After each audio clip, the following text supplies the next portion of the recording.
Okay, have you ever heard the word waggish? It's such a great word, and honestly, it's our key to unlocking a really powerful idea about how we can live our lives. So let's dive into what it means to be waggish and why it might just be more important than you think. So what does waggish actually mean? Well, it's all about someone who's playful, a little bit silly, and has this kind of mischievous, witty sense of humor. Think about that one friend who can always find the fun in a situation, and in a really clever way. It's not about being childish, not at all. It's about carrying that playful spirit with you into adulthood. And right there, that brings us to the core problem, doesn't it? We all have jobs, responsibilities, deadlines, all the serious stuff we have to deal with.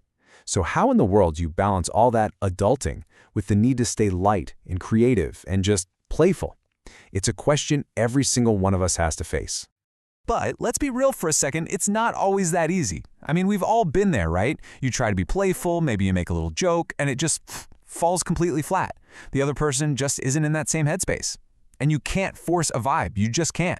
That can make you a little hesitant to even try again next time. Okay, this is where a huge mindset shift comes in. So many of us fall into what you could call a binary trap. We think, okay, right now I'm in serious, responsible mode. Or now I'm in playful mode. But a much, much better way to look at it is the spectrum mindset. It's not an on or off switch. It's about recognizing that playfulness exists on a whole spectrum. And where you are on it just depends on the situation, the people you're with, and the mood. So, how do we actually put this into practice? Well, here's a super simple but really powerful 3-step strategy. Step 1, just read the room. Use your gut, your intuition to get a feel for the atmosphere. Step 2, if it feels right, toss out a little opportunity for play. Could be a light joke, a witty comment, something small. And then step 3, and this is the most important one, if it doesn't land, just accept it and move on. And that third step, moving on, that is the real superpower here. Seriously. Why? Because if you get hung up on a joke that didn't work, you carry that negative, awkward energy with you.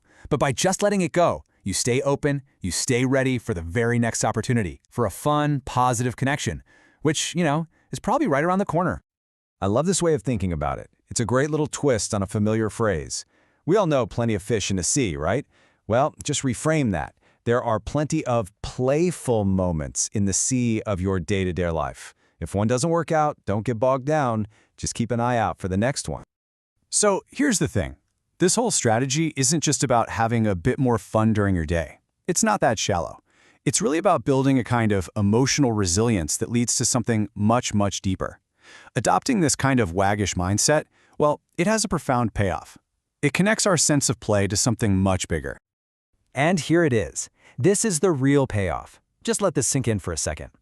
A mind that leaves room for laughter never runs out of space for wisdom. What a beautiful idea, right? It totally reframes how we think about seriousness and humor. So what does this actually mean for us day to day? It means that humor and playfulness, they aren't the opposite of wisdom. They're actually a pathway to it. When we let ourselves laugh, we're not pushing serious thoughts away. We're actually creating more mental space for understanding. When we loosen up, we learn more easily. We connect with people on a deeper level. And maybe most critically, we start to see our own lives and our problems from brand new angles.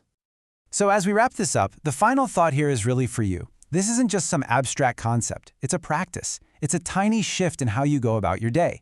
So the question I want to leave you with is this. Where in your life, in your conversations, in your work today, where will you consciously leave a little room for laughter?